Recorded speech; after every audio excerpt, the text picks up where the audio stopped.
Hello, Northlanders. It's Dan Williamson. This past week, the Superior Telegram released its 32nd episode of Archive Dive, which is a monthly history podcast where we dive into the archives of historic events, people, and places in Superior and Douglas County. If you haven't checked out Archive Dive yet, I highly encourage you to do so. You can find episodes at superiortelegram.com or wherever you listen to this podcast. In our new episode, we search for retooled school buildings in Superior. Many former schools have found a new life after the final bell. Some are apartments, others are a church, a business center, or something else. We dive into ages, dates, and histories. When were they built? How long did they last? And where are they now? Telegram reporter Maria Lockwood is joined by frequent guest Teddy Moronic, who is a local historian and retired librarian, as they take us on a verbal tour, neighborhood by neighborhood, discussing such schools as Itasca, St. Anthony and Margaret, Benjamin Franklin, Lincoln, East, St. Francis, St. Adalbert, St. Louis, Carpenter, McCaskill, and more. Again, you can find that episode at superiortelegram.com or wherever you also get this podcast. I'll also put a link in the show notes. In case you missed last month's episode, I'm resharing it here. In August, Maria and Briana Fiandt, curator of collections and exhibits for the Richard I. Bong Veterans Historical Center in Superior, discussed the life of John Blatnik in an episode titled The Hero the Blatnik Bridge was named for. I encourage you to take a listen, and when you're done, click the link in our show notes to find more episodes of Archive Dive.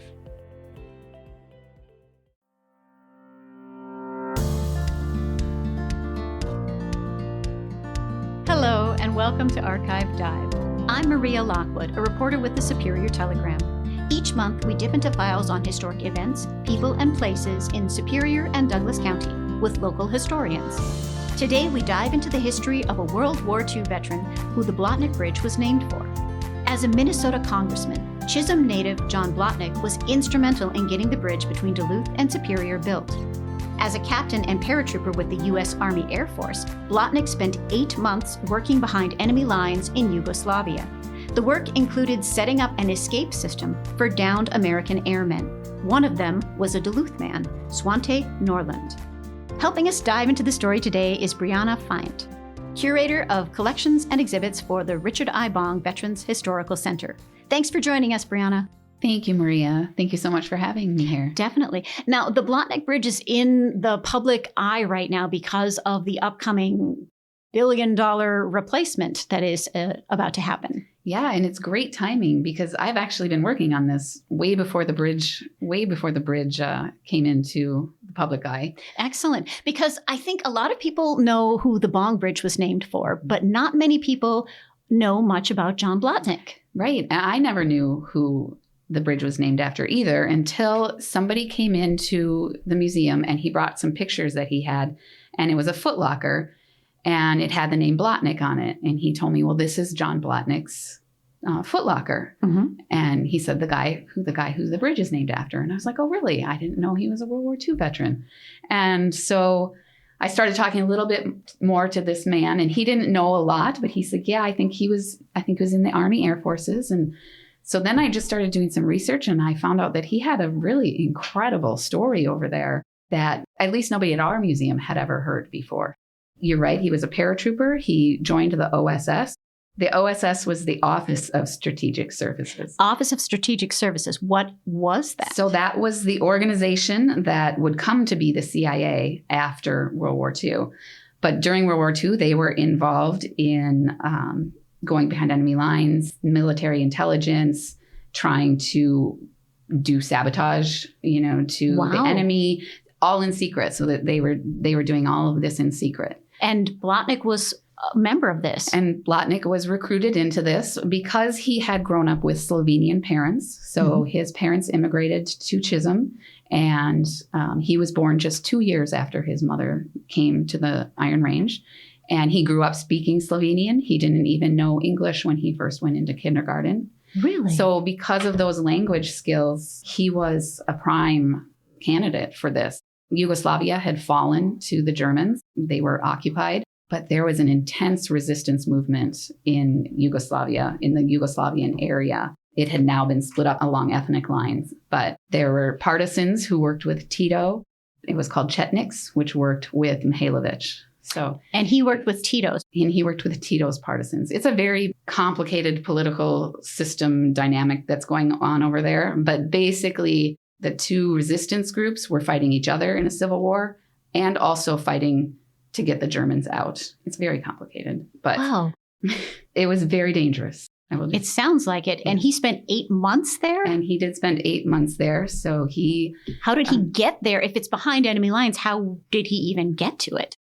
So I'll just go back a little bit and say Sure. He didn't have to do any of this. He had already been elected a congressperson. They were not required to. He wasn't required to serve?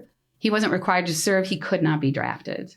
Okay. But he volunteered for this, and he was quickly picked up by the OSS. So not just the language skills, they did extensive background checks on him. He went through a lot of training. There was a lot of physical and mental training. Like, can you handle the circumstances? Because you're going to be behind enemy lines. You're not going to have any help. You're on your own. Nobody's going to save you. So they do a lot of testing and personality testing before they even get you into the OSS. Wow. And he passed, obviously. And he passed, yes. So he had to. Then in 1943, the Allies got Italy back. And so that became the staging base to get over into the enemy lines in the Baltic region there. Okay. And did he fly in? Did he cross by foot? No, they flew him in and then he would jump and parachute in at night. I'm sure it was terrifying. And one of the things I read is that they're not only taking themselves over, but they're taking all of their equipment over. Mm-hmm. So they're also dropping radios, food, supply kits for the downed airmen that they're going to find. So they're taking all of this stuff over, dropping it down at night, and then scrambling to get it. And they always drop 2 radios because if one breaks, they have a backup because that radio is their only link to the outside world. Wow. And nobody knew he had done this, huh? I mean, I'm sure people knew, but it wasn't, at least for us, it wasn't in the common conscience. I've never read a book that included anything about his service. He did an oral history for the Minnesota Historical Society, but he only mentioned his service in a couple brief sentences and then moved on. It was largely because it was classified materials that he couldn't talk about it for a long time. And did he ever say how many airmen he helped? 380. So 380? His team, but they're small teams. But yeah, his team was responsible for getting 380 downed airmen out. How would they do that? So let's take it from the perspective of a downed airman. Okay. So they land and they immediately have to get anything that identifies them off of them. So any identifying uniform parts, they have to hide as quickly as possible because certainly somebody was seeing the plane crash and knew that there might be survivors. Mm-hmm. So hide as soon as possible. But one of the great things about this area is the resistance movement was incredible. I think it's probably the most effective resistance group that has ever been put together. Really? In World War II, for sure. They would go to any lengths to save these airmen. So in case of one man that I know that was from Duluth that jumped and survived to the ground, he went and hid in a foxhole, basically, with another man who had gangrene in the leg. Oh. The smell in the hole was atrocious.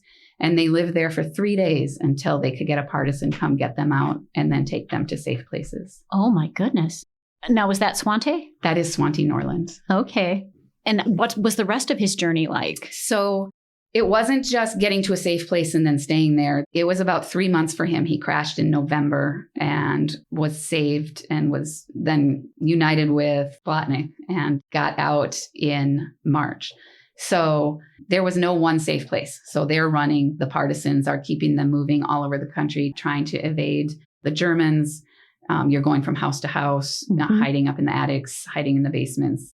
Swante went from 150 to 110 pounds in that 3 months. Wow. Very little food, no bathing, no. Was there medical care? He did get medical care because he had hurt his arm. So they did bind his arm up. It did need to be rebroken and fixed once he was saved. But yeah, they did get some rudimentary medical care. Okay. And eventually they're able to fly these men out? They are. So what happened is Swanti made it to this town named Paca, and that is the town that Blatnik is in with his radio man. So it's just Blatnik and one radio man. And now they've gotten, I think they had 11 men now put together. And Swanti was lucky. He had been on his own. So imagine the excitement of now being back with your own men and being able to speak English and understand again. So Blatnik called in 3 C-47s and got them to come in. And again, it's all at night. You don't have airstrip lights like you think of now because they're landing in a field. So they start little fires all along the perimeter of the field to guide the airplane in. That must have been some fancy flying. Yeah, very good pilots back then. So then initially the plane did not land. He had gotten a false password. So it was all like cloak and dagger kind of stuff. And the pilot that was flying over got the wrong password. And so he didn't land and came to find out that was a good thing because he was over the wrong airfield. So it was very important to trust those passwords. So, but then the next night, 3 planes came in and landed. And the next morning they took off. Everybody made it out okay, except the 3rd plane couldn't quite get up over it was too heavily loaded and it couldn't quite get up over the trees and a river that was bordering the area, and it crashed. Unfortunately, Swanti was on that plane. Oh, no. So, but it all worked out okay. And they got another plane in the next day and he made it home. Okay. What did he say about his interactions with Blatnik? What was Blatnik like over there to work with? The only thing I have on that is that they met after the war in 1947 at a labor meeting in Duluth. And it was basically just an introduction and Swanti saying, "Hey, Captain, do you remember me?" And that they had a long conversation after that. But it didn't really detail too much about what they said. No. Love to have been a bug on the wall there, huh? Yeah.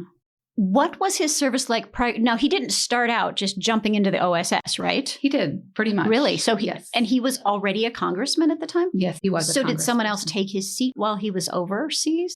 Good question. I'm not sure about that one. Okay. If it was left empty or if a substitute was put in. How old was he at the time? He was in his late 20s. He was the youngest Minnesota congressperson at the time. Okay. Yeah.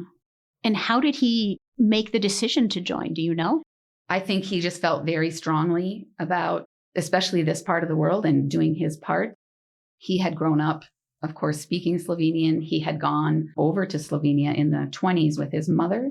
Okay. And had visited family and they had learned the country a little bit. And I think he felt like he had really valuable skills that could help. He spoke the language. He knew the country. He knew the mindset and the cultural roadblocks that they might meet. So I think he felt a strong duty to do his part to help.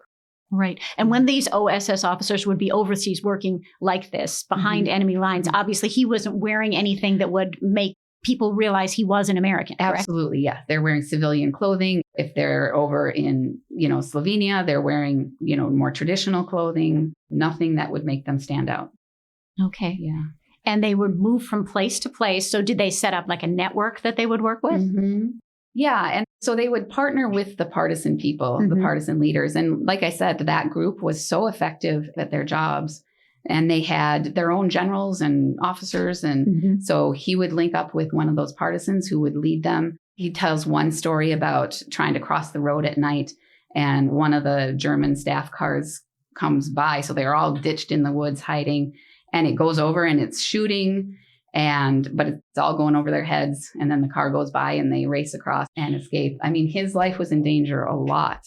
And again, if he's captured, he's killed. There's no POW for that scenario as a spy. Right. There's no good ending there. They're not going to take you to the POW camp or anything. No, they're not taking you to a POW camp. You know too much. One of the other things I wanted to mention is why there's so many downed airmen in this area is because these bombers are flying over from Italy and they're headed towards the Ploeste oil fields in the Romanian area. Okay. And those oil fields were about a third of the German supply of oil and fuel. They really wanted to take that out. So, but then on the ground, they knew these planes were coming over. So there was a lot of anti-flak and there was a lot of anti-aircraft gunfire that was taking down so many of these planes. Okay, but 300 plus airmen, that's a lot within a short amount of time. It was 1,600 total for all of OSS to get out of the country. Okay. Did any of the OSS work with the other partisan group? Because you mentioned that there were two different partisan groups that did not like each other.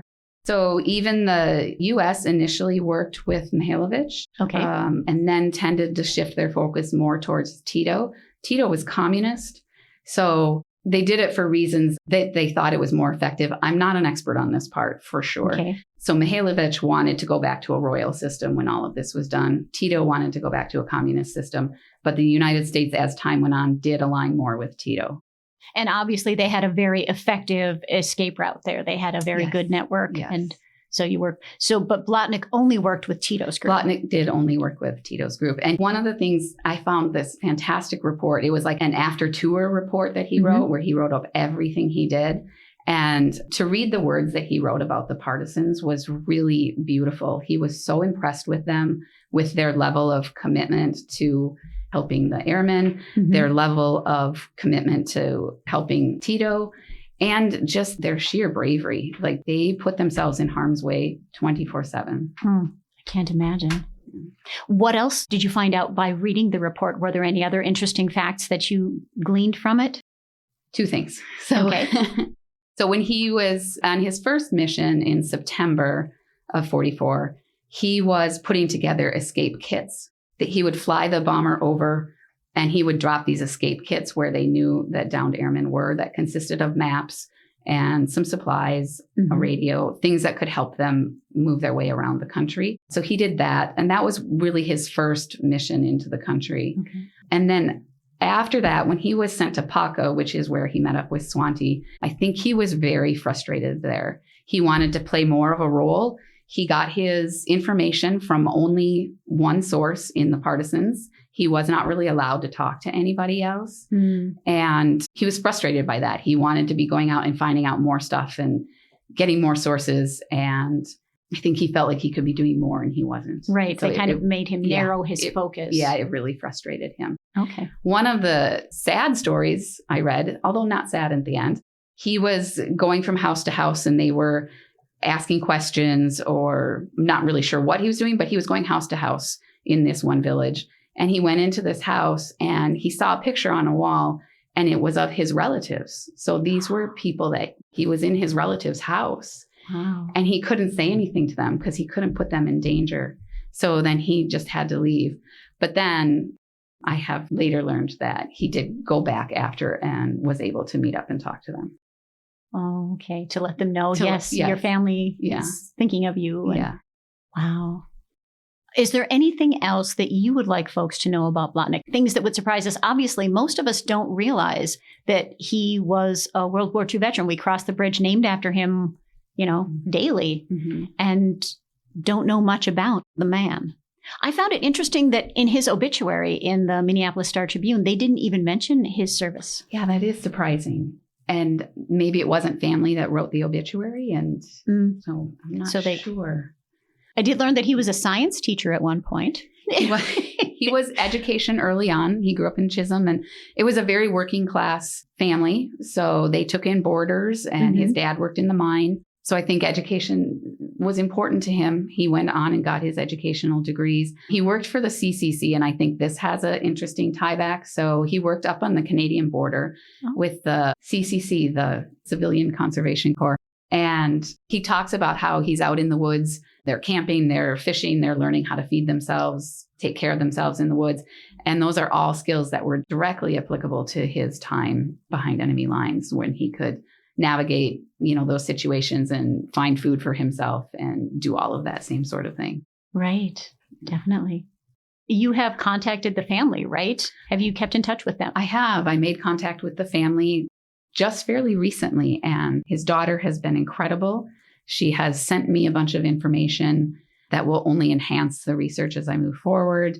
And she's helped me learn how to pronounce his last name. And So she's just been wonderfully generous about sharing. And she's shared many more pictures of him than I didn't have before. Do you anticipate putting together any kind of exhibit on Blatnik? I think I would like to.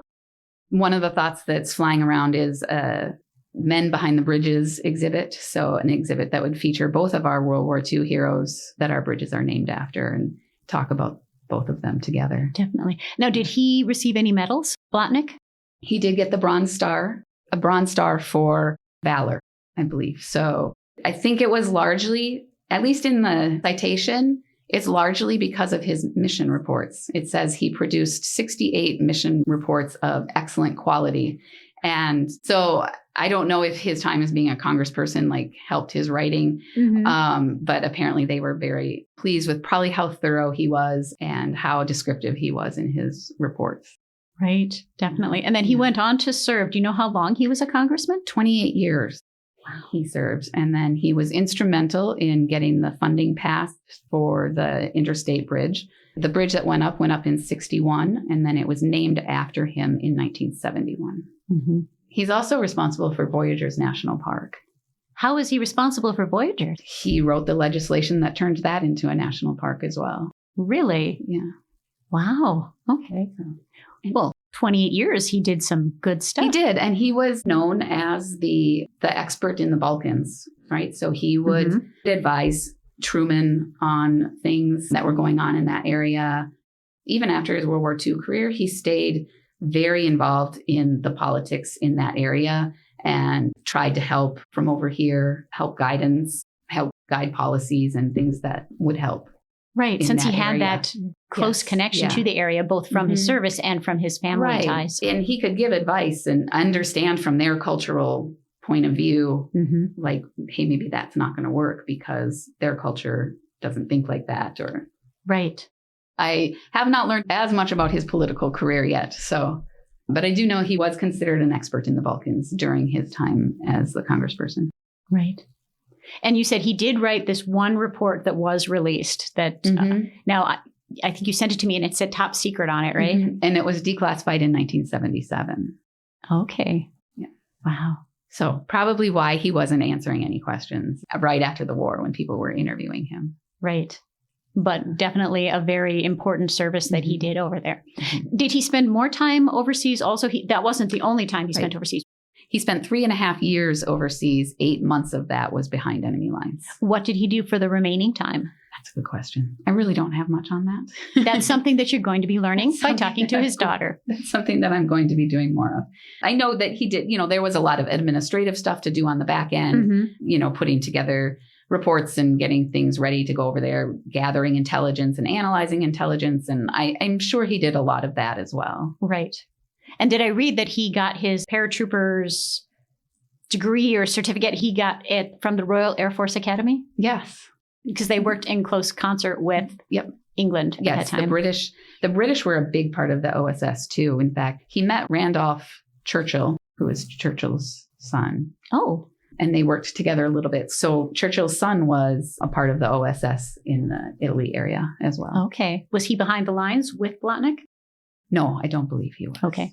But maybe dropping the packages or doing something else. Yeah. And was Blatnik a pilot? No, not a pilot. He was the one, for the drops, he would just, prepare everything to drop and drop it. But then when the other times they're flying over, he's the paratrooper, right? So it's the pilot flies him over and he jumps out and then is on the ground.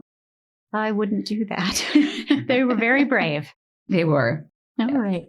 Did he have a lot of contact with the civilians when he was behind enemy lines? Yes and no. So the one mission that he was on where he was more isolated, I don't think he did.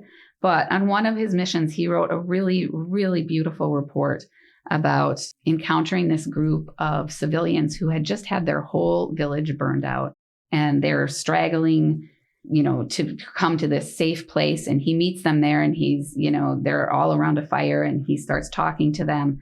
And they're telling him this tragic story about how the Germans came in and burned everything down. And this dad watched the Germans kill his wife and his son. And it was within moments of it happening. So it was the closest eyewitness account he had ever received to an event that had just happened. And he was just amazed by their resilience, that these people were just refusing to be beaten down. And he admired them very much. Wonderful. Well, thank you, Briana. Oh, thank you so much for having me and helping to share these stories. Definitely. And thank you for listening to Archive Dive. New episodes are available monthly at superiortelegram.com or wherever you listen to podcasts. If you have a topic you'd like us to explore, email me at mlockwood@superiortelegram.com.